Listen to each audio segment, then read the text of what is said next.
It's the third Saturday of the month, so we're here to talk about Game Club, the show where we, the three of us, play an old game with all of you, the members of the community. I'm your host, Boston. Joining me as always is Moonpir, having a problem over there. Hello, everybody. And MusiM. Hello. We are here this month to talk about the Talos principle. Let's break down all the details before we get started here. A game came out December 11th, 2014, and kind of came out on a platform every couple of months up until the end of 2019 when it came out on Switch. Published by fan favorite Devolver Digital, which I did not realize, but kudos to them. Developed by Crow Team, the Serious Sam company. Okay, that I wasn't expecting.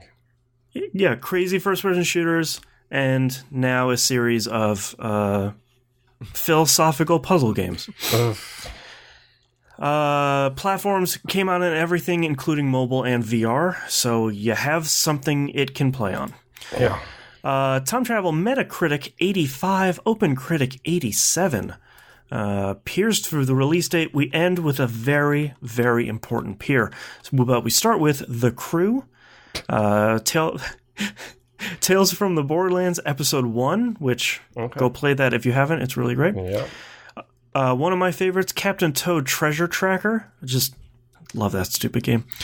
Lara Croft and the Temple of Osiris, which is also a really great game. But lastly, and most importantly, Elite Dangerous came out on the PC. Yeah. All right, let's ask the question we ask every month. Top of the pile, middle of the pack, or overlooked? When it came out, this thing, everybody was talking about it. Like, I don't care who you are. Like, literally, I had nothing but people talking about this game. Like, I'd say out of everything that it came out with, Elite Dangerous was the one that was overlooked. 10 years later, and Elite Dangerous is like at an all-time high. Yeah. Yeah, this immediately got everybody's attention. And I think it actually probably even got it before that because of the mini game that they released out on Steam beforehand, like the teaser game. And also they had a public beta, I think, which was basically a let's see if these puzzle mechanics work kind of thing. Yeah, it was like a handful of puzzles. Yeah, and everybody just started immediately talking about it. It was like, oh, look how great this game is. This game is great. Well, I think a large part of that, too, was Crow Team was really only known for Serious Sam before there. They had tried some other stuff, but when they announced this, they're like, oh, so this is like a Serious Sam spinoff? And they're like, no. It's a first-person Android puzzle game where you figure out what it means to be a human. It's like, oh, okay, cool. You know, it might be a Serious Sam spinoff. It depends on the condition of the world after. That's true. There's a lot of pyramids. Mm-hmm. Yeah. No scorpions that I could see. No screaming people running at you with their heads in their hands, unfortunately. Although there is actually someone who screams and runs at you, so... That's true. Oh. Yeah. Reference, little Easter egg there. Yeah, there you go. MusiM, what do you think? I'm with you guys. It was, I mean, I feel like it was talked about before it came out, and then it was talked about when it came out and got real critical reception, and I don't know that, made any end of the year lists that year, but I feel like it was still discussed in like a lot of honorary mentions. In my head, this came out at the same time as The Witness, but it turns out it came out 2 years before The Witness. Yep. Right. And it's very similar DNA. Yeah, like Was that a deliberate joke or reference? No, but I'll take it.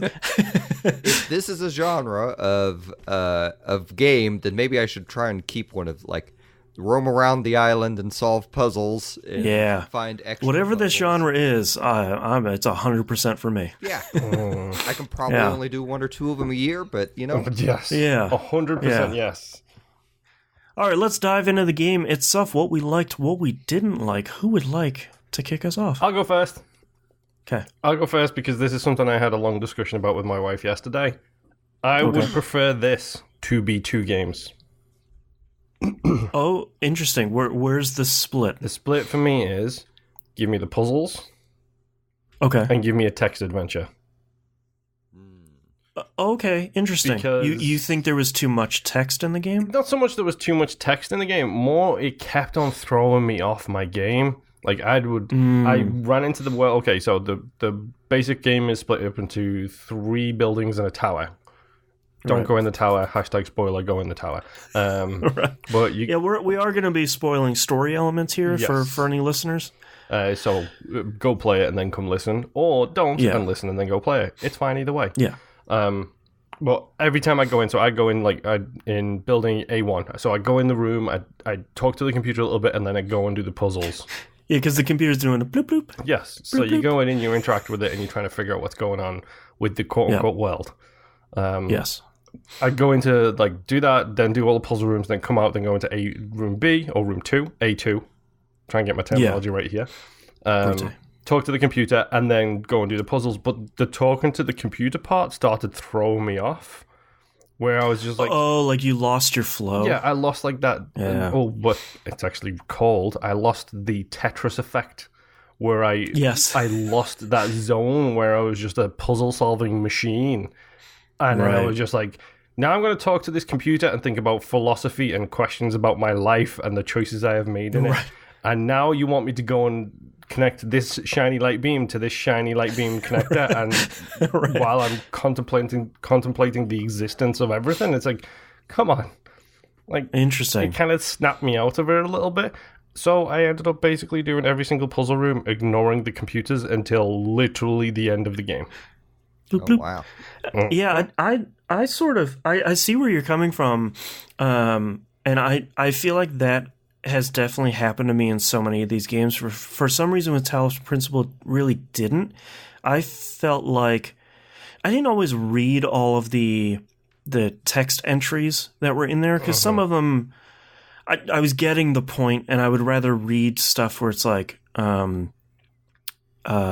interviews, like interactions with people and chat logs and stuff. I found those more interesting than like Osiris13.txt. Yeah. But I liked getting that breather where it's like I just took care of like 7 puzzles or 8 puzzles or something. Now I'm going to go read a little bit and interact with somebody out there that give me the admin permissions, please. He is commonly referred to as Milton, by the way. That's right. Yeah, the Milton library system. Yeah, so everyone just calls him Milton. Yeah. Yeah, I kind of liked that breather where it's like, all right, I can kind of wind down a little bit, turn my brain off here just for half of a second, and then kind of ramp back up. So I enjoyed that aspect of the game. I don't know that I'd want it. Like, I feel like I enjoyed it, but I would like there to be a little less of it.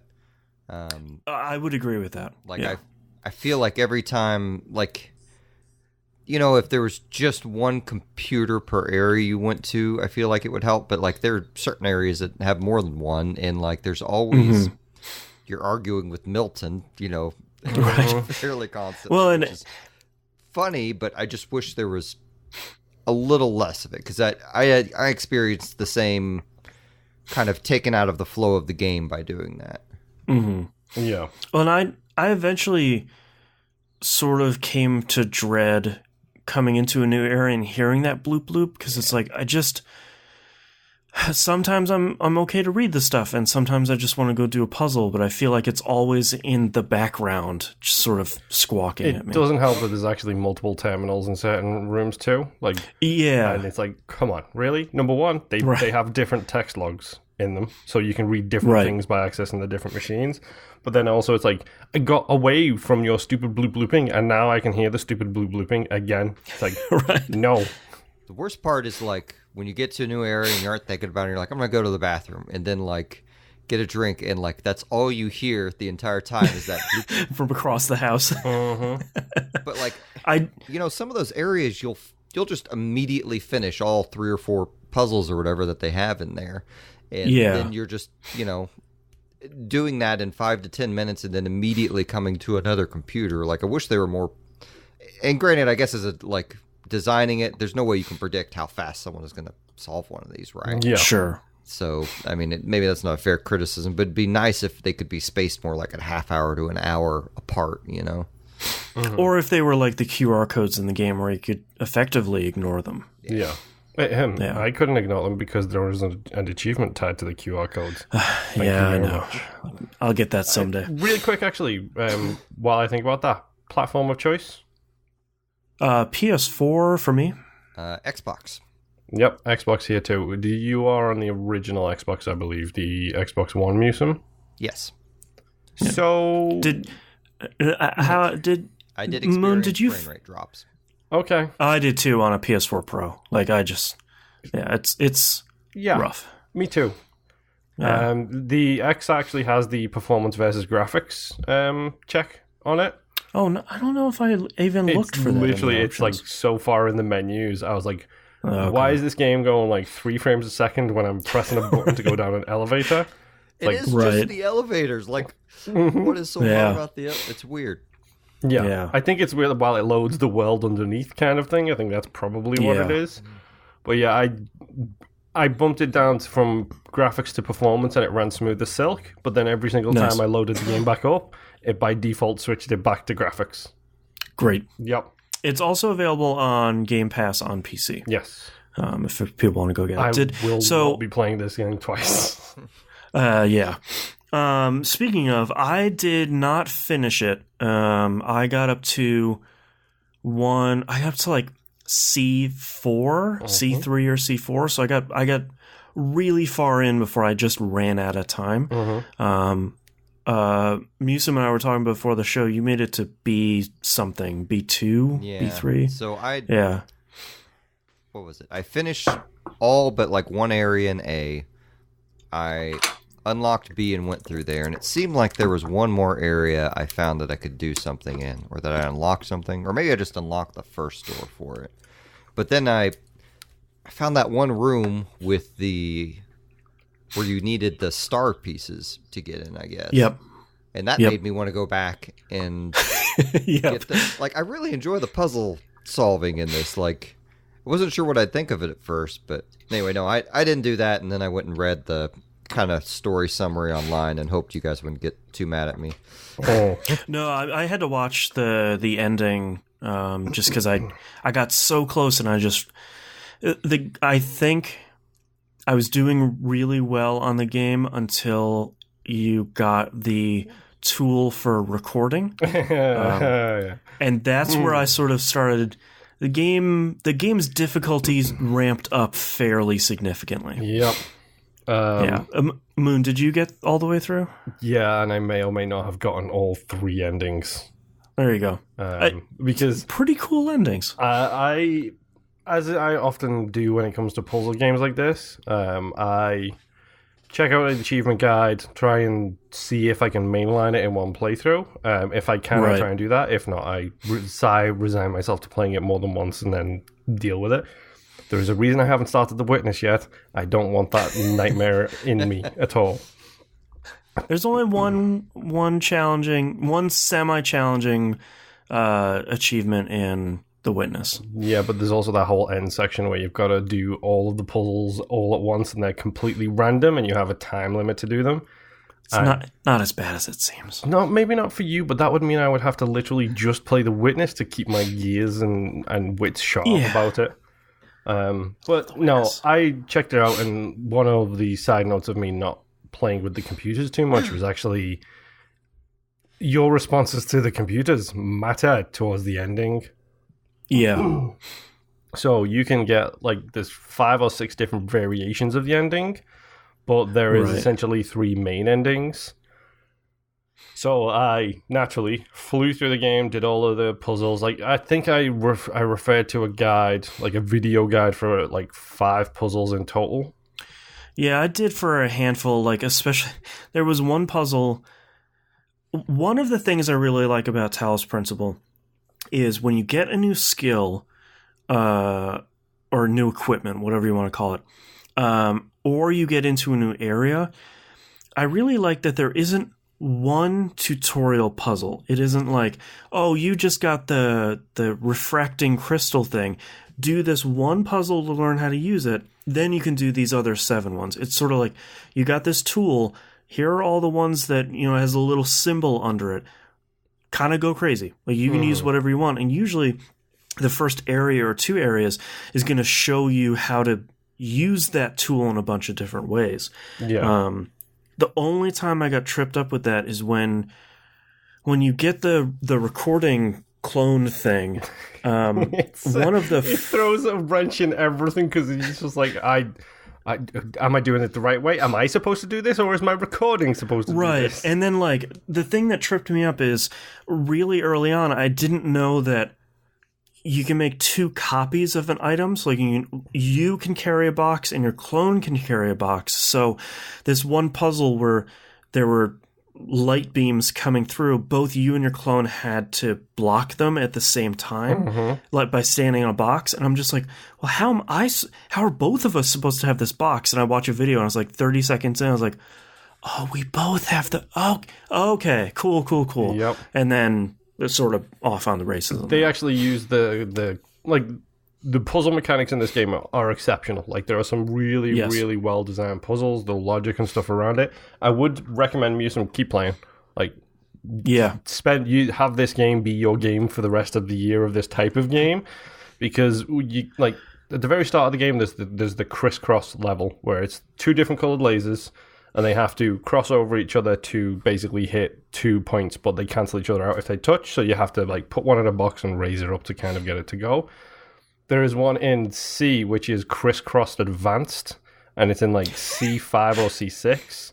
Yep. And it's insane the way you have to do that exact thing. It's basically the same concept, except you're using the recording tool to get a clone of yourself and all of the other items to try and time it just right so you can crisscross over everything. It's really great and really hard at the same time. One of my favorites was... I love the light beams. I think that stuff was always really great. And one of my favorites was I think it was in one of the really late levels in B, or it was early in C. There was like this really long twisty path with a receiver on the end of it, and you basically had to get everything all set up so that you can put one of those refracting things on a box on a fan to have it go way up high so that it can get over the walls at the right angle to the receiver and open up the end. It's just like, God, this game is so good. Yeah.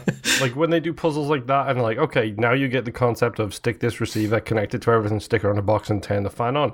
Now you get that concept. Here is another degree of separation. Figure it out. And here, put it on top of a box and then put 2 more boxes under it so you can get the receiver as high up as you can possibly get it. Yep. Like it takes those concepts and it really does push it to the limit. Looping back around really quick to the stars. Some of those stars are insane. Yeah. So for the record, achievement collector over here, I literally have every achievement in Talos Principle. All I have to do is do the Genhama DLC stuff, which is included with the Game Pass version of the game. Okay, I have the deluxe edition on PS4, so it comes with the Gehenna DLC as well. So I have to do that still, but I beat Talos Principle base game entirely, including all 30 stars, including the secret star rooms, including the messenger portals. I did one of the messenger portals myself. In this game. Yeah, when I unveiled, because in C you like go down at the end of a dark hallway and there's just an axe there. I was like, okay, well I'm gonna pick up this axe. I'm gonna see what I can do with it. And then I went in the first messenger place. It's like, okay, like what else is in this game? This game is so stupid big. Like, come on. And then once I picked up the axe, I was like, oh, okay, cool. So now I remember 2 other places I can take this axe to go do other stuff. It's like, oh, okay. All right, Talos Principle. But yeah, I like it. Some of the stars get particularly ridiculous because, like, for example, I think it's the Up High, which is the name of the first level where you have to put the laser connector on the box to get it really high. In one of the stars in that world, it's like A or B. You have to then complete that puzzle, go to a different puzzle, and use a receiver in that puzzle to connect to that receiver that you've put in the air in a different puzzle. Awesome. Between puzzles, yeah. And it's like, they do this, like, all of the different zones have them in, where it's like, now, solve this riddle using a receiver that's in the sky from a puzzle that you've solved, but figure out where it needs to connect to, because we're not going to just show you one of the things. It's just like, okay, yeah, sure. Why not? I've been waiting to find like the puzzles that go beyond the rooms because I just know it's there. Because like I mean, you can hear. Speaking of the annoying beeping sound, I have been in like you can hear the computers in the other rooms sometimes in those rooms. I've noticed, and like the witness blurred those lines like almost from the get-go, but like I just knew with the vast environment they give you to walk around that there has to be like lots of weird little cool secrets. Yeah, you're like side-eyeing the game where it's like, what else is in here? There is. And the thing, should I walk towards that mountain range over there? Yeah. Right. You'll know you're gone too far if it starts to talk about the words being the world and I am the words. That's your trigger. Trust in the words. Yes. Oh, right. I did run into that. So, really quick, I will give this game mad props for having an immaculate progress tracker. Every single room has the sign outside that tells you exactly what's in that room, including secret stars, and tells you exactly which one you've got because it just paints a little crossover. It's like, nope. And it tells you what equipment you need, what color the Tetramino you're going to get is, like, and the game tells you when you pick up a new color, like, oh, you picked up your first green one. Here are all the rest of the pieces you need for, let's say, C, and this is exactly what it goes to. And that's always on your screen. It's a really good tracker. Like, the star rooms are insane. I'm just going to mention that straight off the bat. Like, I watched some of those, and it's just like, oh, cool, this seems virtually impossible. But, like, you'll get it after enough time. It's one of those great things in puzzle games where you walk into a room, and a lot of times in this, you walk into a room and you sort of look around, and you're like, all right, I think I sort of get where it's going. And then, like, 20 minutes later, you finish the puzzle. It's like, number one, I was an idiot. That initial idea was totally wrong. Number two, that puzzle was really great. Let's do it again. Yeah. Like, speaking of the outside of the room stuff, the C-star room, there is one puzzle. I'm not kidding. When you have to solve a puzzle outside of the puzzle room to take something into the puzzle room and then use that to solve the puzzle room. Yeah. Specifically, it's an axe, and it's something you didn't know you could do with the axe until you happen to need to do it in this one puzzle. And it's just like, okay, sure, why not? Right. It's funny how it works. Like you walk into, I remember it was the electrical switch, right? Because my eyes were just not differentiating that switch from the wall, and I'm like, how in the heck am I supposed to get past this puzzle? And like, had to leave and come back. And when I came back, I finally was like, oh, there's something here. And like, I feel like this game has a lot of elements like that where you don't realize you can interact with something at all. Right. Yeah, like the game is expecting you to look for the yellow electrical wire that's running from a thing to a box. And it's like, oh, well, all right, if I was looking for it, I guess I would have. It felt very much like The Witness, where it's like, oh, the solution is literally in front of me. I just sort of have to like think about it a little bit differently. Well, it's kind of that fascinating thing where I'm wondering if it's partly a generational thing of like growing up with games with less possibilities for interaction. So I'm immediately going in and looking for the limitations of the game so I can just ignore the rest of reality as potential for puzzle solving. And that's something that pops up when you're doing the star hunting too, because I didn't think at any point to myself to jump on top of walls inside of a level. Yep. And you can jump on top of walls inside of levels to get you to like secret stars or solve this puzzle, because you're trained, like you said, MusiM, you're trained from being very young kid. These are the walls. You can't go over them. You've tried to jump over them already. You know that's not going to happen. Yeah, so can't go through every them. wall is going to be the same. It's not. Yep. There are certain walls you can jump on, certain walls you can walk on, and it just gets insane. Well, and I mean, there's even that one puzzle, I think it's early on in B, where you have to put a box on top of one of those orb things that explode and ride it to another platform. It's just like, holy crap. Yeah, it's like, why did I not even think? And then you're like juggling boxes on top of a set of exploding balls. You're doing like the floor is lava with like mines that are moving backwards and forwards, and you're on a box, putting a box down, then hopping onto that box and picking the box on you were just on, and then turning around and dropping it on a different bomb. It's just... And it's one of those things where it's like, you eventually... The game forces you eventually to kind of make your brain a little more malleable, because like the first time I was running into it, I feel like the majority of A is fairly straightforward. Mm-hmm. By the time you get into B, there was like that hallway of death level. That was the first time where it's like, all right, this game is gonna expect a little bit more of me than I think I was expecting. And it's just this hallway of like one of those exploding balls, a box, and like 6 or 7 of those guns on the wall. No matter what you do, you cannot get a jammer through that stuff. And the real solution is just put it on a box so you go up the ladder and you can grab it from on top of the ladder and just carry it over to the other side. Yep. And it's just like, okay, cool. Yeah, like we were talking about Professor Layton recently. You know, like putting the 2 corks up the guy's nose to stop the smell from happening. It feels very much like that, where it's like, yeah, you don't go through the hallway of death because it's going to kill you. You use your tools to go around it. It's like, okay, all right. Like, you jerk. It's great. It's funny as well because they teach you things at the start, like if you need 2 jammers past this door, you just use those 2 jammers to jam the door from both sides to carry it, so you essentially lock yourself in.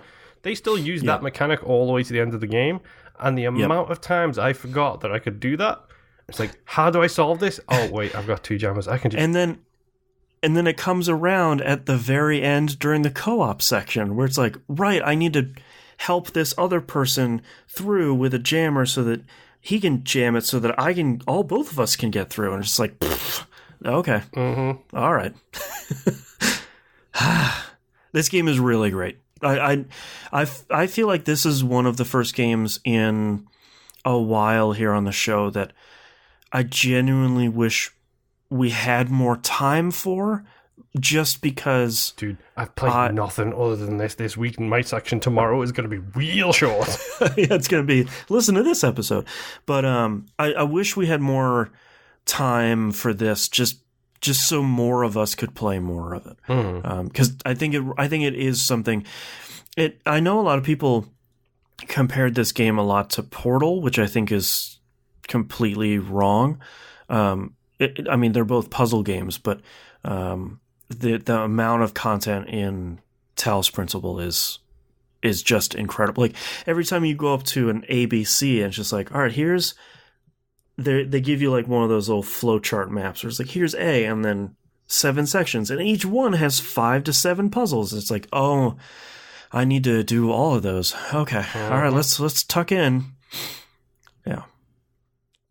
Talos Principle is really good. It's an awesome game. It's I will definitely keep playing it. I hope so, because like it's really fun. Like, I got a little bit frustrated with it this week, and that's mostly because I was doing my best to get to the end of the game before the show, so I could talk about going all the way through to the end. Yeah. So literally, I'm not kidding when I say I've been coming home, I've been watching a CWDC show, watching an episode of that while I eat, and then literally playing the Talos Principle. Like, from that time till bedtime, it's just Talos Principle. I need to solve these puzzles and get through it. And it's like, yeah, okay, I can look at this 30-second guide on how to do this level in 30 seconds, or I can spend 10 minutes bashing my head against it and then figure it out. So I went through the figure it out route, and it was like, it's one of those things where it never made me feel dumb.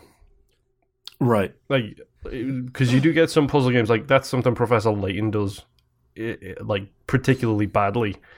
Yeah, it's like, how was I supposed to know that? Like, why would you expect me to know that? Yeah, like, it never makes you feel stupid for not knowing the solution. Right. But at the same time, I think you can feel smart for completing them, but it never gives you that proper sense of, I'm a genius for figuring this out. It's like, right, I did it. It's like, no, I figured out the best way to kind of work around the rules that I've got and do it that way. Mm-hmm. And in other situations, just like, I wouldn't have got that star in a million years. Why is that hidden that way?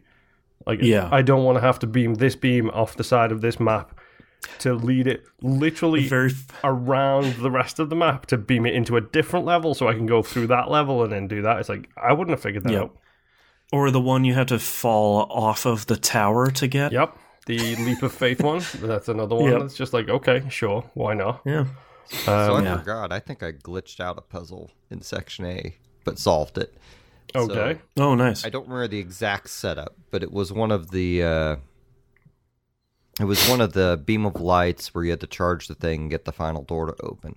And I couldn't figure out how to do it or get the right heights on the thing, but I could get it to do it for a couple seconds. And so I got myself in and got the puzzle piece, and then it locked me in there. And then I hit the reset puzzle button, and it still gave me the puzzle piece, and I left. Yep. They Nice. will. Most of the puzzle pieces will unlock like a different door. Like a door will come down if you pick up like the a actual gate or piece. something. But there are And I think they intended me to have this door permanently open, is why Yeah. there's not an Right. exit in this one. Right. But yeah, there are some levels that are like that where it's just like this door will open for a fraction of a second. I hope you quick. And it's like Right. okay, sure, why not? Yeah. But yeah, so I did all the puzzles, literally all of the puzzles. Yep. I did all of the different endings. The bad ending is sort of a bummer. Which is the bad ending? The bad ending is the one where you Is this the big door ending? It's the very first big door ending where like you go up to heaven and he says like, well, you did a great job. Like, thank you for being so faithful. You're going to be a messenger for other people going through Nope, this. that's not the messenger. But yeah, I know which one you're talking about. You're talking about you get all the sigils, you go through the big door, and basically you are granted eternal life. Right. And it comes through this like checklist as it's going, and it's like these. And you fail one of them. These are the tests, and specifically, Yeah. it's the child independence check. Yep. Is the one That's that the you fail. bad ending. And I wish the game would sort of say like, that's not the ending. Like, go get back in there. Just go and collect all these 30 stars, which are hidden in the most bonkers, crazy places possible. Then go Right. into the star rooms and get all of the grey sigil pieces. Right. And then solve the mystery of how to get to the tower floor 6, which gives Yep. you another ending, which I think is the Right. middle ending. I think so. Yeah. Because The one where you do the co-op stuff, that's the best ending. yes, the middle ending is the one where you get to the tower level 6. And when you do that ending, you basically go through, you solve this puzzle, you go through a portal, and then basically you get inserted into a messenger tomb, which That's right. Yes. is basically MusiM. The messengers are the secret levels where you use the axe to break open the door to go in. And it's like a nice, simple little puzzle that you solve. And then basically it's a help system. Yep. So then you can use those little pedestals on each level to... Oh, this is what the QR code thing, huh? Yes. So you go in, if you unleash a messenger from his tomb, you get one ticket to help, and then you can go in, and if you're really stuck on a level, you interact with this like little, looks like an altar, basically like a little wall-mounted altar. Interact with that, and then this messenger will teleport in, put a QR code on there saying, are you sure you want to use it? Because you only get like 3 of these dudes. Are you 100% sure you want this? You say yes, and then he'll give you a hint about how to beat that level. I like that the messengers have their names are from your friends list too. Mine weren't, because nobody on my friends list played this game. Mine was, I woke up my first messenger and it's like, here's Slick Nick version 1.0 point something something. I was like, hey, that's cool. That could also mean that he did the messenger ending. And Yeah, that allowed possibly. him to show up that way, because That's true. you also get to choose an epitaph, which whenever you go into one of the messenger's tombs, there's 3 pedestals written behind. Yep. I had to choose it. Every single sigil beat that was my epitaph.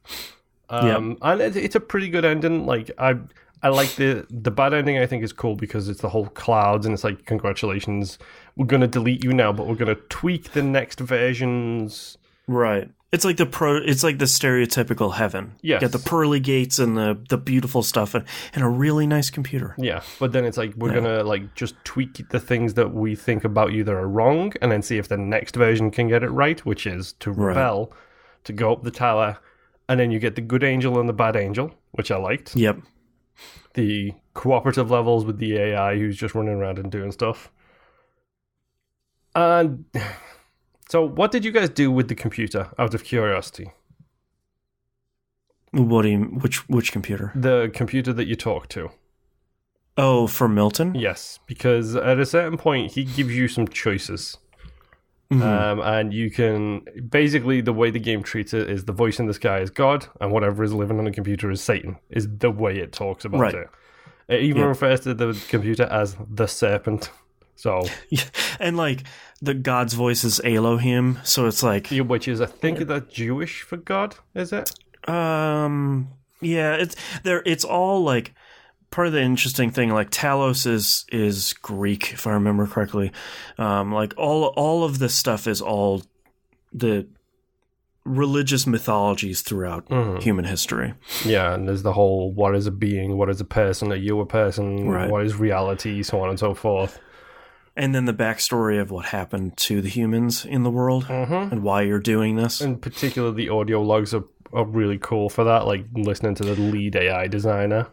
Man, I think whoever did that voice acting did a really, really great job. Like, I think Elohim's voice acting was pretty good. It was very much like, I'm doing my God voice, which you're doing for a reason. But I thought her voice acting was really great. Yeah. Like, it's really well told, fantastic story. Little bit annoying sometimes with the whole, like, literally slamming you in the face with the whole religious and, you know, symbology and all that kind of stuff. Right.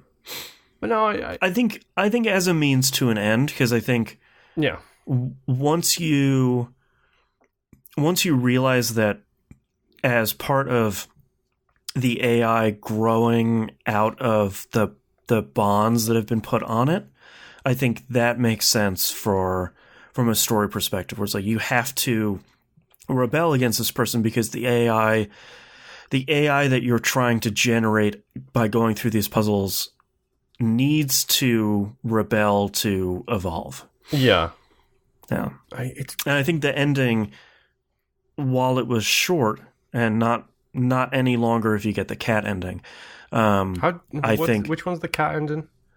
You basically, the ending turns into the cover art from the game where as you come out of the bunker and like that, it shows you the giant building that you're in.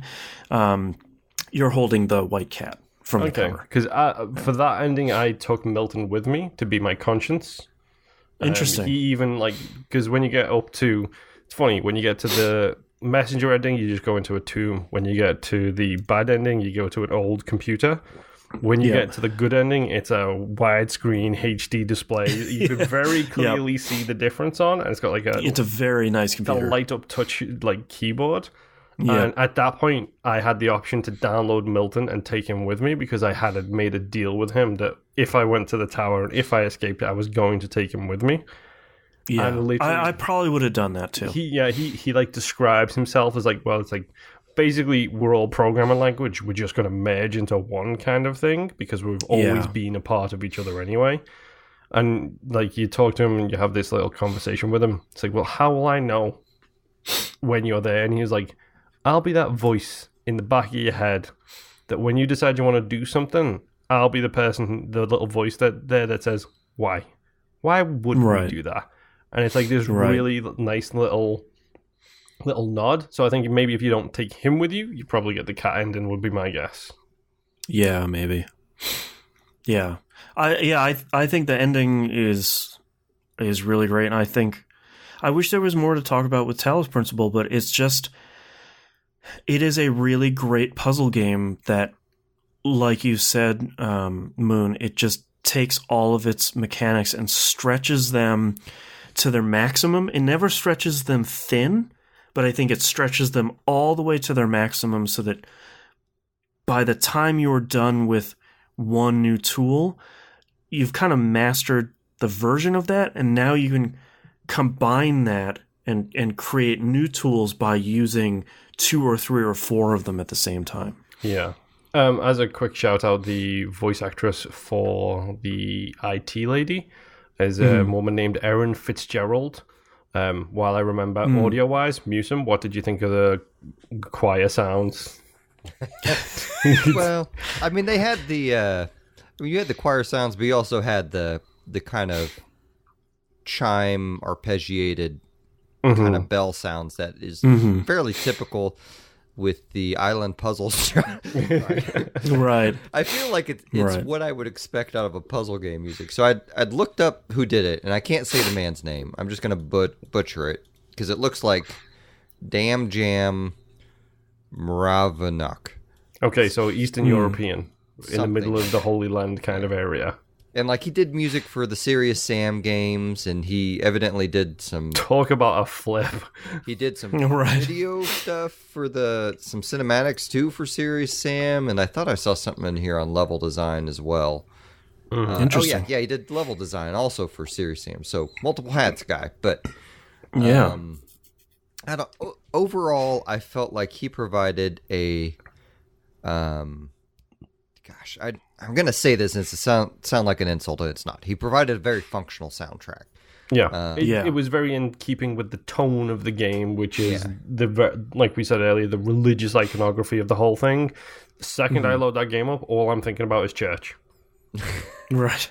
Well, it was never really an overbearing soundtrack either. Like I never felt like I was distracted from trying to figure out a puzzle by the soundtrack. And you don't want like a song, like I know a lot of people's takeaway from soundtracks is, oh, this is a song I want to play regularly outside of that. But you don't want that for a Right. puzzle game where you may potentially be in an area and hearing the song that you want on your stereo like over and over again for half an hour. Like you don't want that at all. You want kind of something spacey, something that maybe pokes at your brain a little bit, but you don't quite realize it's there, in my opinion. Yeah. Yeah. Yeah, the voice actress, like, you two have probably heard this woman thousands of times and not even realized it. I immediately recognize that name. I think she's been in every JRPG. Yep. Catherine full body version, Tales of Vesperia, World of Warcraft, BlazBlue, Boruto, she's in the anime, Horizon Zero Dawn, she's in Nier Automata, For Honor, Danganronpa. Like, she's in literally everything, it looks like. Yeah. Yeah, as soon as you said that name, I was like, yeah, that checks out. She's really good.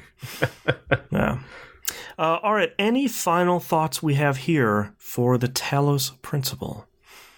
It's a pretty good game. I personally was annoyed by it a little bit, but that's mostly because like I thought I could. I thought I played a lot of it until I realized how little of it I'd actually played as this show approached. Yep. Like I literally got the achievement for like the final ending that I needed like 10 minutes before I came up here. It's Nice. Congratulations. great. Now I'm just gonna do Genhammer and then uninstall. Yeah. Yeah, normally for these game club stuff, I'm like trying to finish the game the last week. And this week I'd planned to do similar, but I knew since it was a puzzle game and entirely reliant on my brain to decipher puzzles that I probably wasn't going to finish it. And then I realized I had plans every single night this week. And that never happens. And I'm sorry, but it's I really like the game. I think especially not played under time constraints. I think it's highly enjoyable, and I feel like there's a decent chance you can already play this game through something, whether you're a Game Pass member or whether you've received it through PS Plus at some point or something. Yeah, or it's on mobile, like it.